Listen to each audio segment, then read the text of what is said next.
So welcome to the presentation on Lapa Rios Rainforest Lodge in Costa Rica.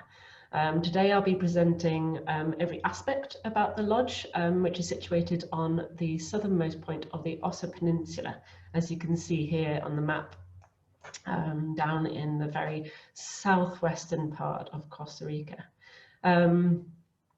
So the reserve that the lodge is planted and grown on was kind of developed with the aim of it becoming this incredible wildlife corridor for animals coming from Corcofado National Park.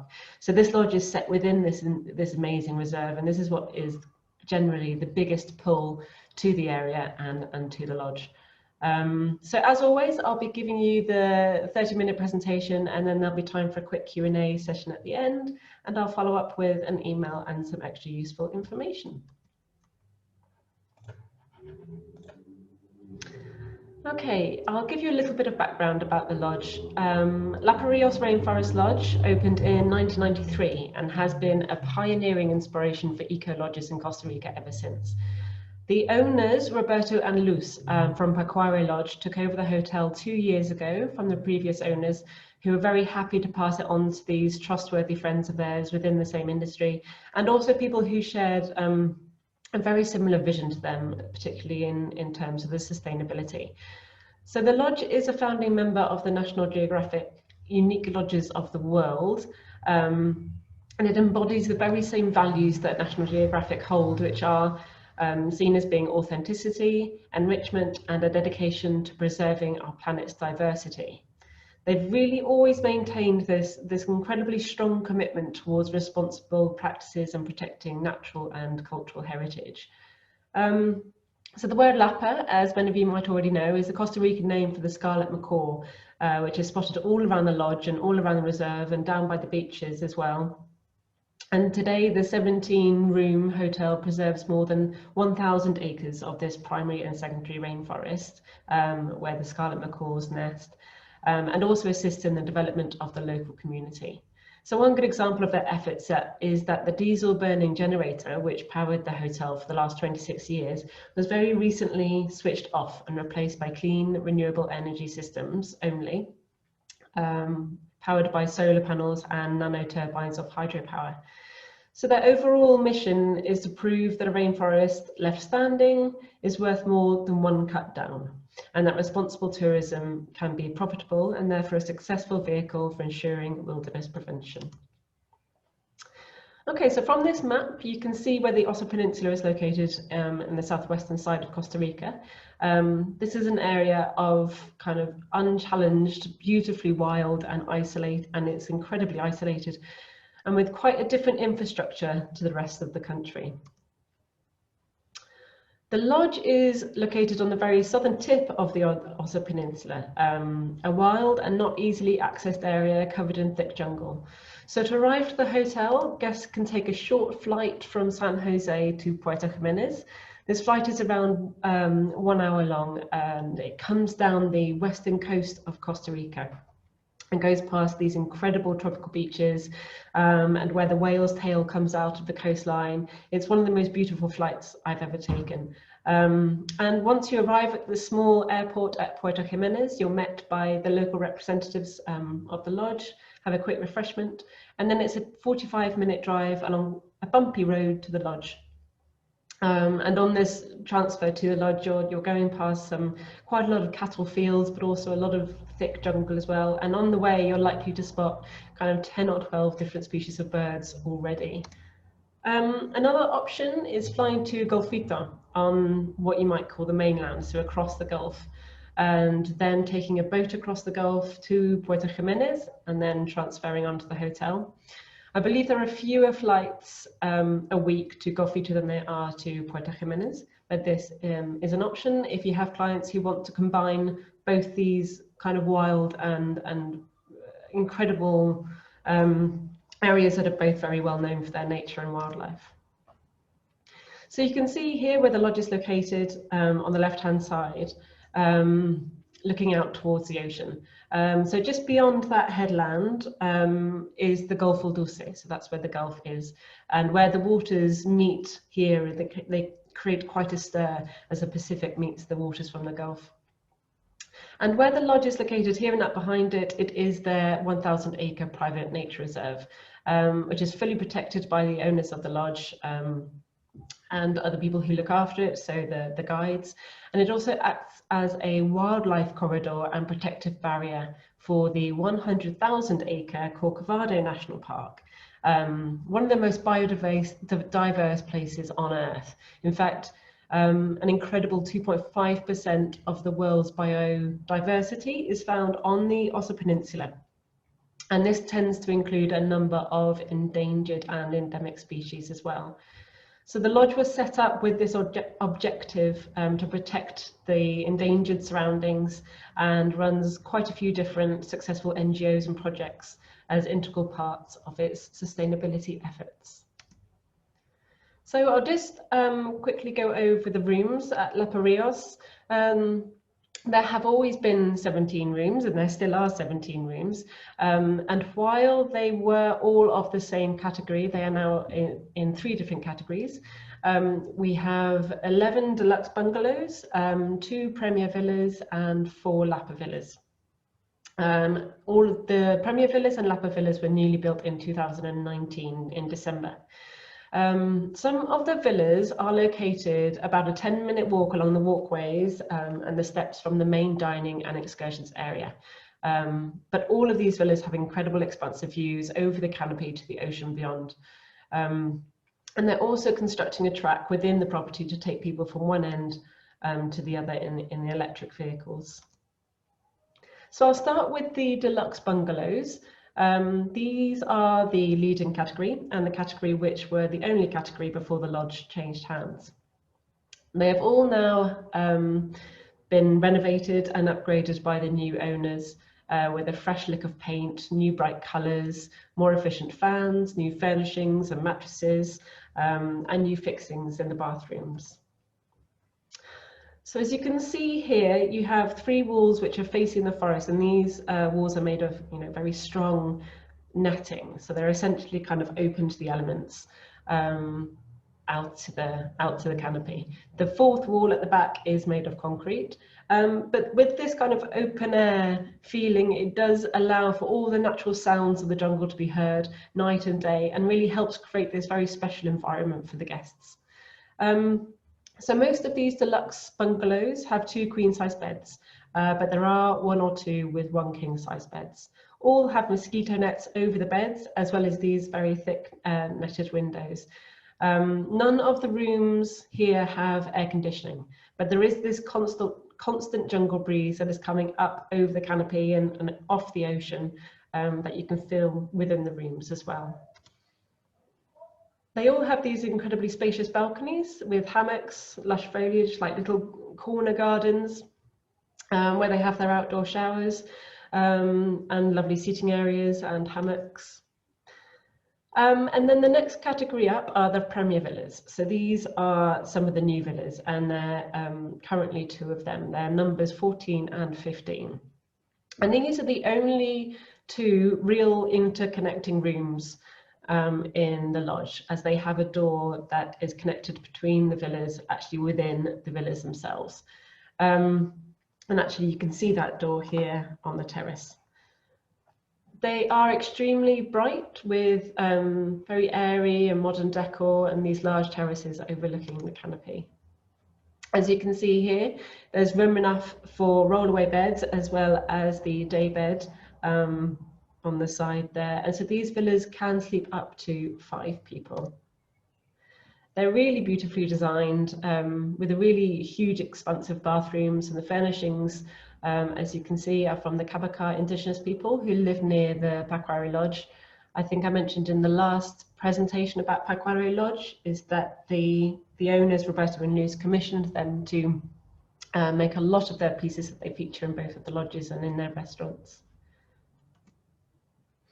And then the highest category of room are these new Lapa Villas.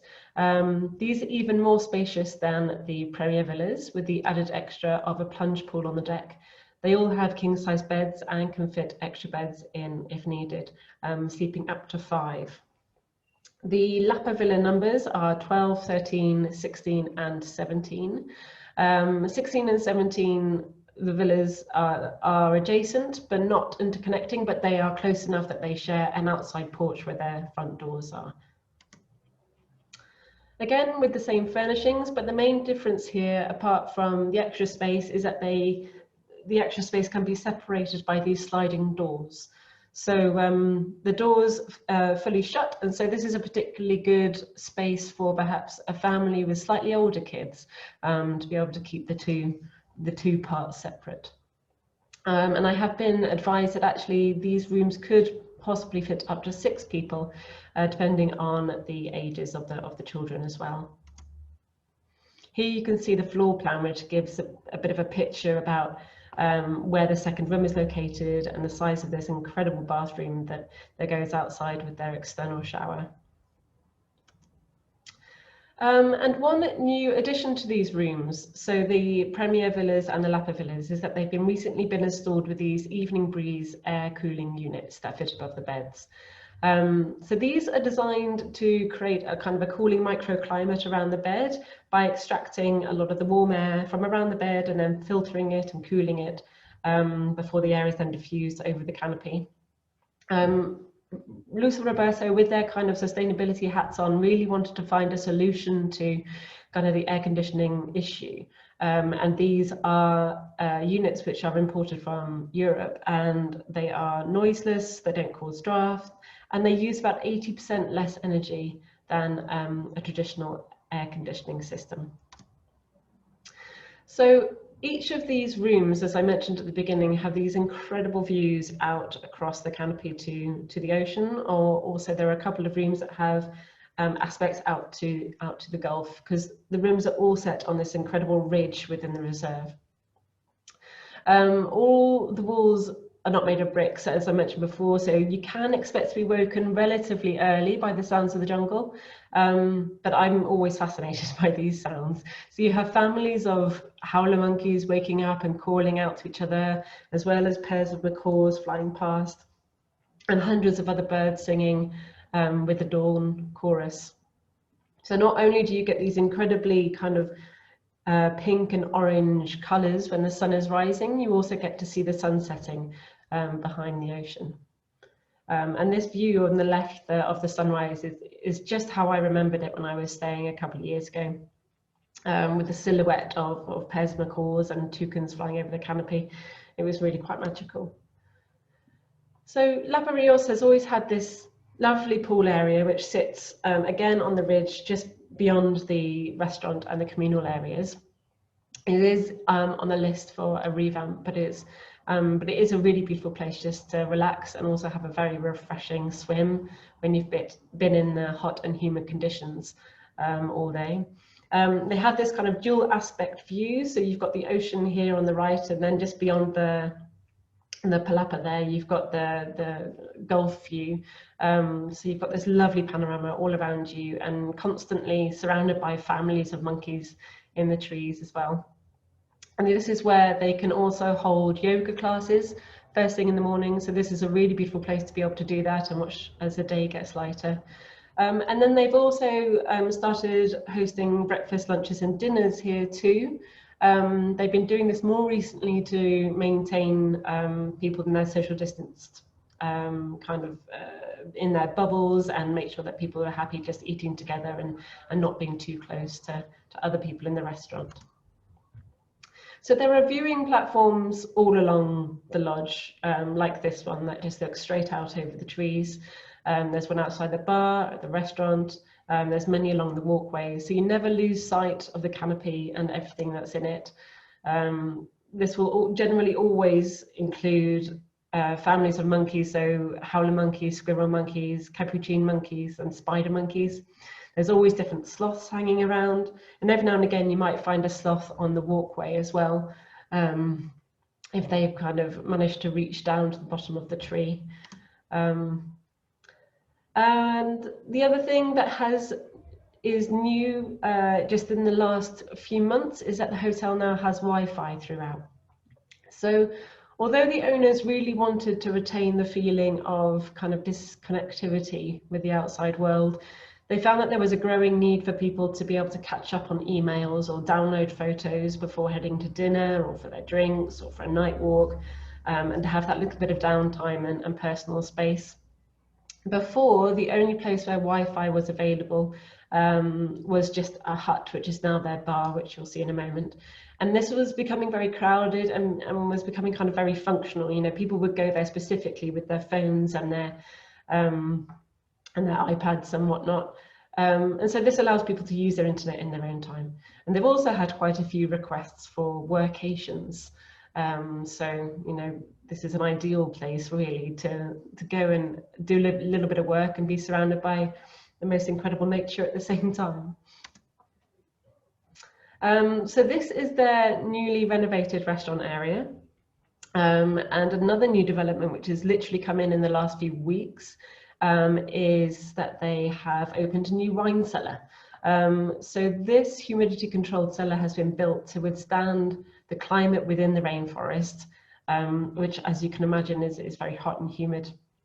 And because Luz and Roberto are kind of wine aficionados, they really like to keep this fine collection of vintages available for anyone who might request it.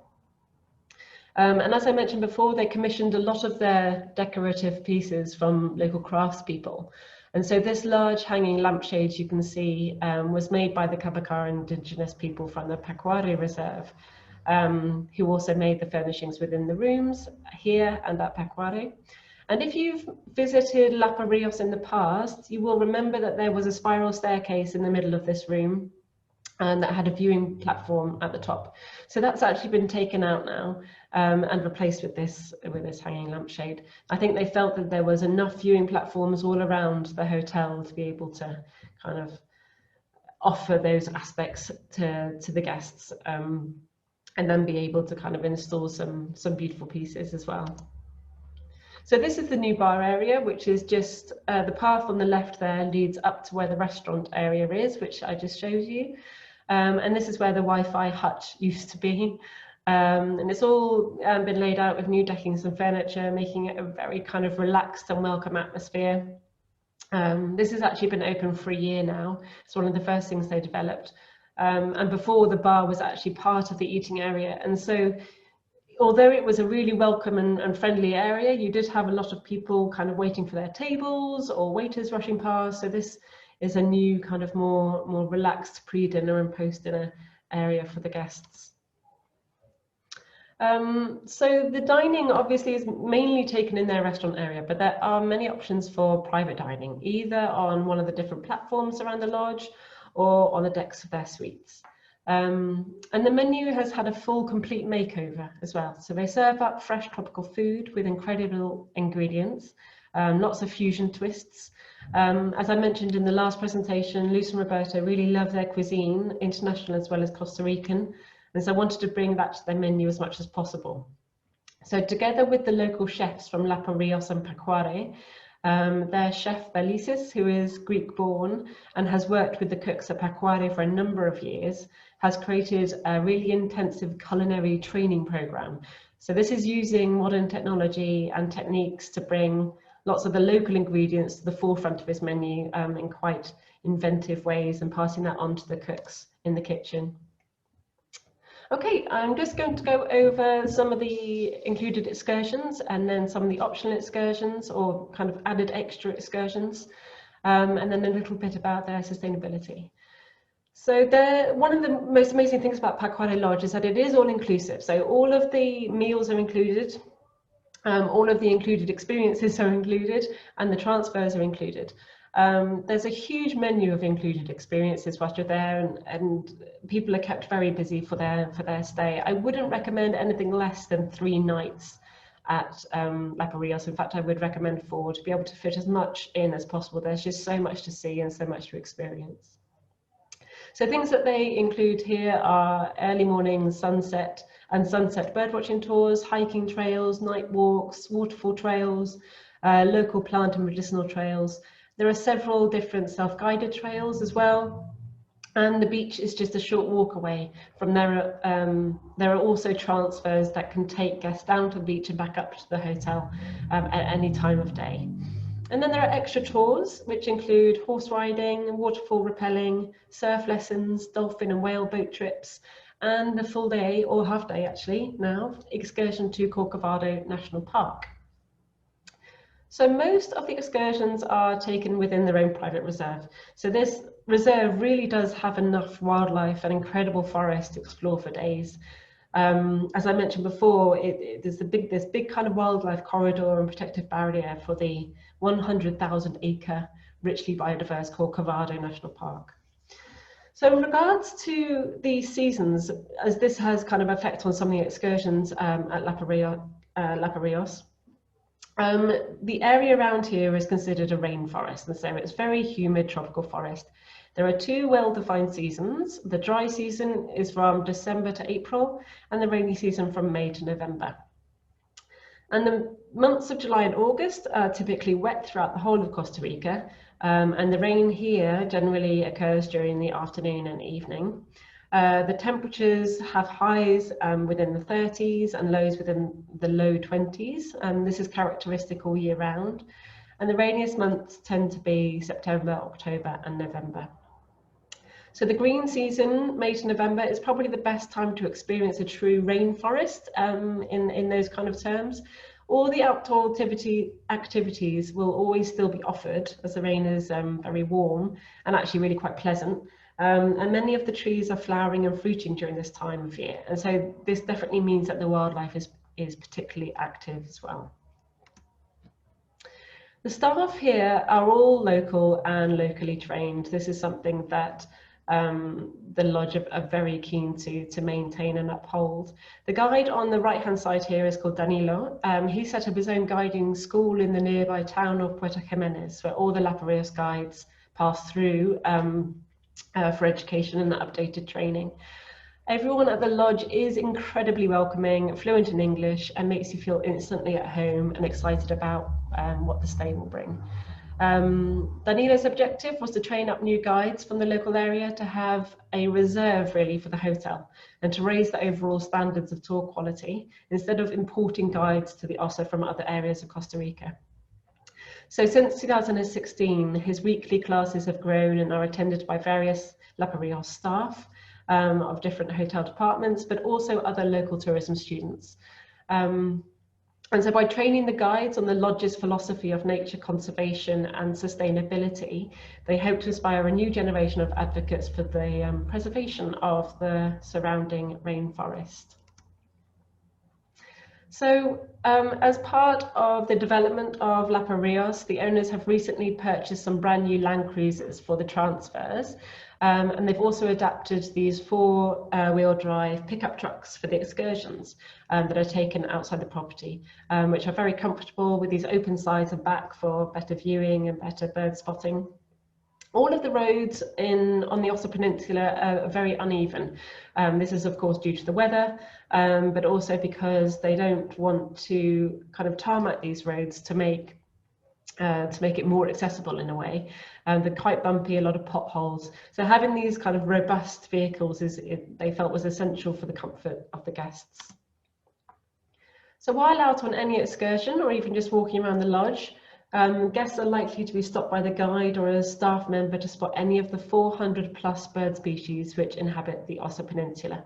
Within their own reserve, they have around 320 bird species alone. So it is a veritable birders' paradise. The bird watching tours run very early in the morning around the whole area and within the reserve. And they go to seek out kind of the eagles and hawks, field birds, seabirds, as well as all the colourful tropical birds you see here. And then guests are brought back to the hotel in time for breakfast. And then guests can also be taken out on dusk bird watching tours, which offer slightly different species and behaviours. There are a couple of gentle walks that take guests to waterfalls in the area. These can be self-guided as they have easy to follow paths and perfect for a cool dip on a hot, humid day. As with any or many jungle lodges, night walks are offered, and this is a great opportunity to see bats and insects, kinkajous, frogs, and other wonders of like the nocturnal world. Guests are taken out just as the sun is going down, and they get back in time for dinner after experiencing the rainforest at night and by torchlight. There are then 2 trails within their reserve called the Osa Trail and the Rainforest Ridge Hike. So these offer slightly different experiences to each other. The Osa Trail goes slightly more remote to go through some really pristine forests and provides opportunities to see quite rare species of plants and animals, including some kind of 500-year-old vines and lots of biodiversity. And the Rainforest Ridge Hike is slightly more kind of energetic, although it is mostly downhill. And it's along the ridges of Lapa Rios' most impressive primary and secondary rainforest. Both of these take about half a day, and they're a really good experience of going getting immersed within the rainforest itself. There's another tour which takes guests past secondary forests and down to nearby beaches, and that's called the Palo tour. So the beach of the Palo is just on the western side of the peninsula. It's not ideal for swimming because of the larger waves and rocks, but the rainforest here really does reach down to the beach, and there's not very much infrastructure around here at all, so it does feel very wild and really spectacular. Other beaches that are actually located on the kind of the eastern side of the tip of the peninsula, you have Playa Pan Dulce and Playa Carbonera. And these 2 beaches are where most of the surf lessons are taken and where much more of the calmer water is. They have these long kind of rolling waves, which are ideal for kind of beginner surfers and just relaxing in the water. So they have a few other excursions which are slightly more sedate, more child-friendly or family-friendly, such as planting a primary rainforest seedling tree, which is part of their reforestation program. They have a medicinal tour to show the different kind of plants that the indigenous people have been using for generations for medicinal purposes and remedies. There's a sustainability tour which takes guests to show them how their energy is made, how the food scraps are given to pigs to then create methane for energy. And guests can also visit a local school which is set up and funded by Lapa Rios. One thing to mention is that the minimum age is normally 6 for children at Lapa Rios, but they are starting to accept families with children of all ages at the moment, particularly during COVID, when the lodge is not full and if parents agree to be responsible for the children at all times. So that's something that we hope will be extended until later this year.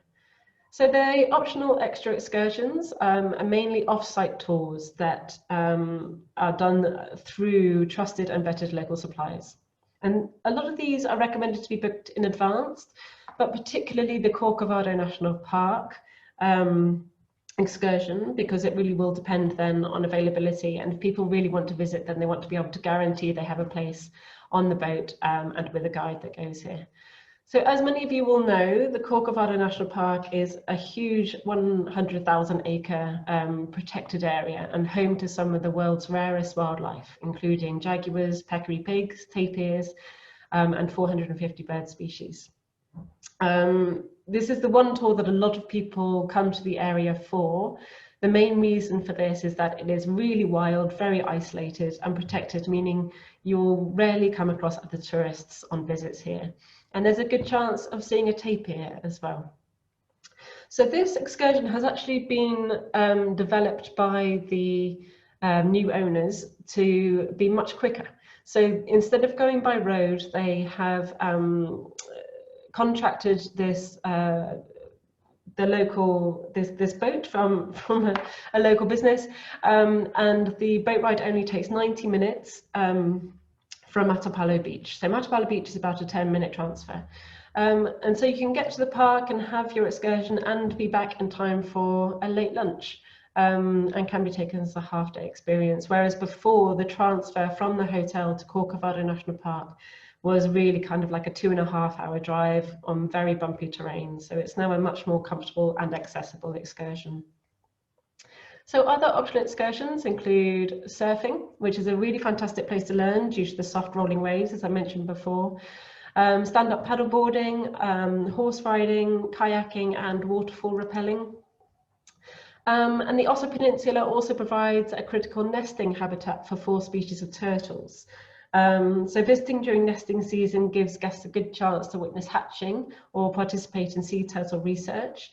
They mainly nest between, say, June or July and December, and it really depends on the species as to when they do hatch, and I can send a bit more information about that in the follow-up. But their hatchery is actually active all year round, and so visits can be arranged to learn more about the conservation of these turtles. And then dolphins actually live in the Golfo Dulce year round, and dolphin watching trips are available on a private and shared basis. Often the boats encounter superpods where hundreds of the animals are swimming together. This is an incredibly spectacular sight, and one that Simon, director of Senderos, was lucky enough to see when he was visiting a couple of years ago. And then also humpback whales come to the Gulf to mate and give birth, and they are normally present from around August to October and can sometimes even be spotted from up on the viewing platforms at the lodge.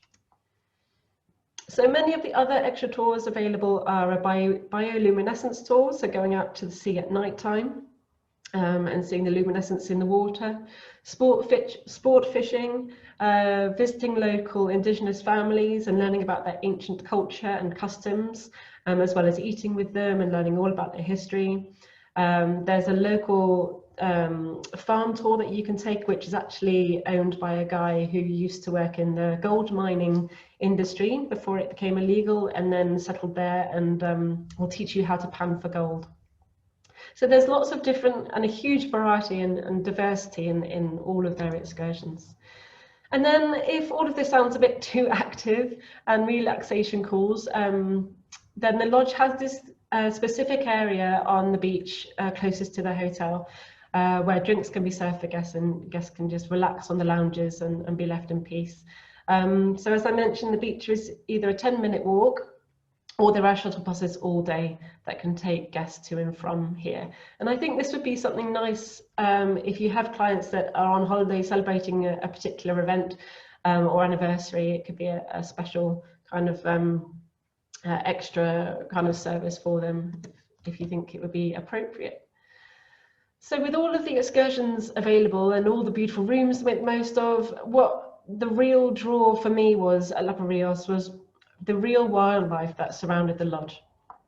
For me, it felt as if we were immersed in the jungle with, you know, as I mentioned, sloths in most of the trees, toucans here and macaws there, all the species around. And they really were there every single day. And you could always spot another guest on the walkways or a platform taking a picture, or with their binoculars spotting different things. The wildlife really is truly abundant. And you've got that added bonus of the sea in sight beyond the trees, where you might be lucky enough to spot dolphins and whales as well. And so to summarise, Lapa Rios Lodge really does have one of the most spectacular locations set up on this ridge in their own private reserve, looking over the canopy to the sea beyond. So yeah, there is a chance to see all of this wildlife all the time, as I've mentioned. And then there are different developments that they have recently put in are the 6 new villas, so the 4 Lapa Villas and the 2 Premier Villas. There's Wi-Fi throughout. You've got brand new cars and equipment for the guides. You've got this designated spot on the beach. You've got a quicker Corcovado National Park excursion. They're now 100% reliant on sustainable and renewable sources of energy as well. So yeah, there's a lot going for it, and I think Roberto and Luso are very pleased with the way the developments have progressed. I won't go through this now as we're kind of running out of time, but Lapa Rios really is known for their sustainability and conservation. I think a lot of different lodges around Costa Rica have learned from the projects that Lapa Rios have set up. So do take some time to look over a lot of their projects that they have done here. A lot of it is concentrated on conservation and energy use, as well as I mentioned, the local staff and guides and supporting the local community. But as with Pacuare, they do have this $25 per person per stay conservation fee. And this conservation fee is being generated to go directly to local projects for protection and conservation of the private reserve. And in the last couple of months, the lodge has been working with the University of Costa Rica, and they've actually seen some fantastic results from their jaguar protection program. And this is one of the projects that was funded by the conservation fee and was featured in their last newsletter. So they set up some camera traps and have some incredible recordings from these traps, which has then enabled the monitoring of the population trends of these key species. So jaguars are another species that they've seen on the camera traps, which is an essential tool for the decision-making and focus of conservation efforts. Oh, and one other thing to bear in mind is a combination with Pecuare and Lapa Rios. So they have created this private package whereby guests can have a chartered flight from the rafting out point from Pecuare, so at Siquires. They take a chartered flight from the landing strip there down to Puerto Jimenez Airport and then onto the lodge. This package is kind of put together as having private tours as well, so guests with their own guide. But it doesn't necessarily have to be like that. They can just take this chartered flight and then have the price of the lodge as it is with shared excursions as well. But this is a great combination, as it then cuts out a positioning night or having to go back to San Jose between the two lodges, and it's the ultimate wildlife and adventure experience. So yeah, again, thank you very much for listening on my presentation for Lapa Rios. Again, they have a stay 4 nights and pay for 3 special, which is valid on all new bookings and for stays between now and the 15th of December. As I mentioned in the last presentation, Costa Rica is definitely starting to open up a bit more, with a lot of bookings coming in from North America. And so there is a chance that availability might be a bit tighter, especially with COVID protocols as well. So I'll leave it there, but do let me know if you have any questions. It would be good to have 1 or 2. I'm not sure that I've missed anything out. One thing to mention is that because they have Wi-Fi throughout the whole lodge, and because there's quite a difference in distance in space between the last villa and the restaurant and the reception, is that they have walkie-talkies in each of the rooms, and they also have WhatsApp available for guests to communicate with reception as well.